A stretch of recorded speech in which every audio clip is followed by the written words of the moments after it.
అగస్త్యాయ నమః, శ్రీ సరస్వతి నమః, శ్రీ గురుభ్యో నమః. భక్తులారా, వ్యాసప్రోక్త భాగవత మహాపురాణం యథాతథంగా చెప్పుకున్నాం. ప్రతి శ్లోకం దాని అర్థం ఇందులో భాగంగా నేటి వరకు మనం 8 స్కందాలు పూర్తి చేశాం. 9వ స్కందాన్ని కూడా మనం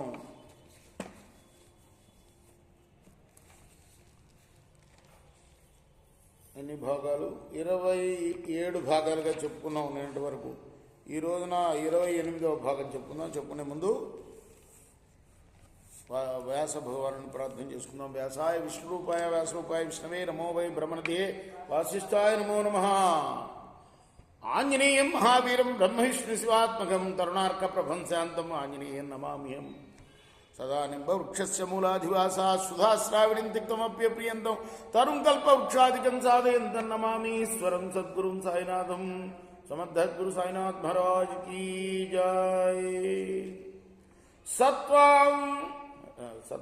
నత్వాం వయం జడధియోను విదామ భూమన్ కూటస్థమాధిపురుషం జగతామధీశం యత్సత్వతః సురగణా రజసః ప్రజేష మన్యోశ్చ భూతపతయః స భవాన్ గుణేశః. స్వామి, మేము నిజంగా రామాయణంలో ఉన్నాం, భాగవతంలోని రామాయణంలో ఉన్నాం కదా. ఎవరెవరికి చెప్తున్నారు ఈ రామాయణాన్ని? మళ్ళీ ఒకసారి గుర్తుకు తెచ్చుకోవాలి మనం. సుఖయోగి పరీక్షణ్ మహారాజుకే చెప్తున్నాడు. అంటే వంశ చరిత్రలు వస్తున్నాయి. ఇందాక చెప్పాను కదా, నేను రఘువంశంలో ఉన్న రాజుల యొక్క చరిత్రలు చదువుతూ ఖట్వాంగుని కొడుకు పేరు దీర్ఘబాహు, అతని కొడుకు పేరు రఘుమహారాజు, అతని కొడుకు అజమహారాజు, అతని పుత్రుడు దశరథుడు, ఇలా చెప్పుకుంటూ వచ్చి దశరథుడు పుత్రుడు రాముడు గురించి రామాయణం చెప్తున్నాడు అనమాట. అందులో ఉన్నాం.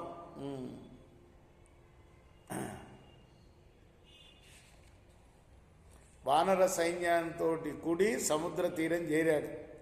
సముద్రుడు ఎంతకీ కరుణించలా. 3 రోజులు ఉపవాసం ఉన్నాడు దారి ఇవ్వమని. తర్వాత ఆయన కోపం వచ్చింది.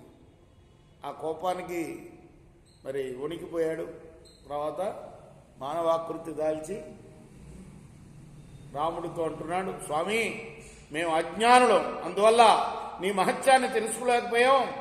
నిజంగా నువ్వు నిర్వికారుడివి, ఆదిపురుషుడివి, జగదీశ్వరుడివి. సత్వరజస్తమో గుణాలు త్రిలోక పూజలు అయిన నీ అధీనంలో ఉంటాయి. నీ సత్వగుణం వల్ల సురగణాలు, రజోగుణం వల్ల ప్రజాపతులు, తమోగుణం వల్ల రుద్రగణాలు ఉత్పన్నాలు అవుతూ ఉంటాయి. కామం ప్రయాహి జై విశ్రవసోవమేహం త్రైలోక్య రావణమవాప్న వీరపత్నీ బద్నీ సేతుమిహ తే శోభితత్యై గాయత్రి దిగ్విజయనో యముపేచ్చ భూపా. మహావీర, నువ్వు ఈ సముద్ర జలాలని యథేచ్ఛగా దాటిపో.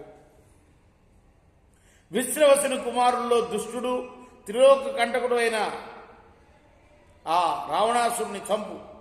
నీ ధర్మపత్ని మళ్ళా స్వీకరించు. కానీ ఒక మనవి ఆలోకించు నా మనవిని.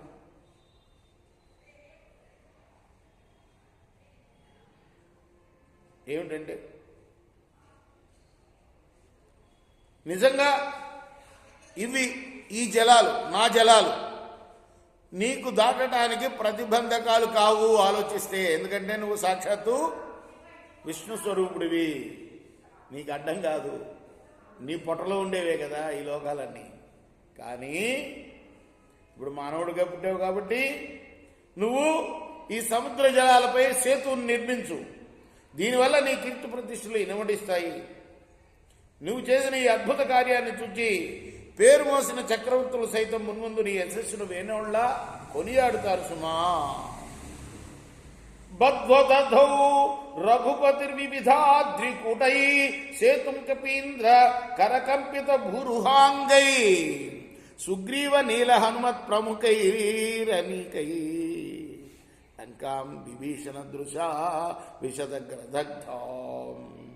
సముచితమైన సూచనలు ఇచ్చినందుకు రాముడు సముద్రుణ్ణి అభినందించాడు. ఆ తర్వాత వానర శ్రేష్ఠులు పెకరించి తీసుకువచ్చిన వివిధమైన మహావృక్షాల యొక్క కొమ్మలతోటి పెద్ద పెద్ద పర్వత శిఖరాలతోటి ఆ ప్రభు సముద్రంపై సేతువుని నిర్మింపజేశాడు. ఆ తర్వాత సుగ్రీవుడు, నీలుడు, హనుమంతుడు మొదలగు ప్రముఖ వానరులతో సైన్యంతో కూడి శ్రీరామచంద్రుడు విభీషణుడు తెలిపిన మార్గంలో లంకలో ప్రవేశించాడు. ఆ లంకానగరం ఇంతకుముందే సీతాన్వేషణ సమయంలో మహానుభావుడైన హనుమంతుడి చేత కొంతమేరకు దగ్ధమై ఉండటాన్ని చూశాడు. సా వానరేంద్ర బలరుద్ర విహారకోష్ట శ్రీద్వార గోపుర సదోబల భీబిటాంక నిర్భజ్యమానధిషణ ధ్వజ హేమకుంభ శృంగాటక గజకులైర్ హ్రదినీవఘార్ణ. అప్పుడు లంకానగరంలో ఉన్న విహార వనాలు, ధాన్యాగారాలు, ధనాగారాలు, గృహద్వారాలు, పురద్వారాలు, సభామందిరాలు, ఇంకా ఎన్నో రాజభవనాలు,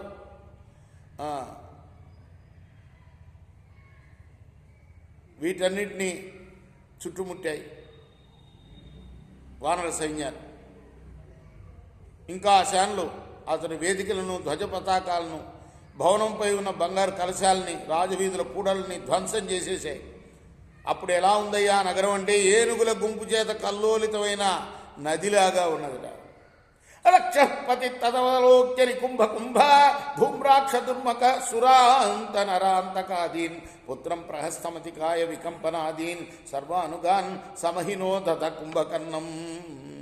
అప్పుడు రాక్షసాసునైన రావణుడు దెబ్బతిని లంక పరిస్థితిని చూసి నీ కుంభుడు ధూమ్రాక్షుడు దుర్ముఖుడు సురాంతకుడు నరాంతకుడు ప్రహస్తుడు అతికాయుడు వికంపనుడు మునగు యోధుల్ని, ఆ తర్వాత తన కుమారుడైన ఇంద్రజిత్తును వారి వారి అనుచర గణాలతో సహా ఆ వానర యోధుల్ని ఎదుర్కొనటం కోసం పంపించాడు.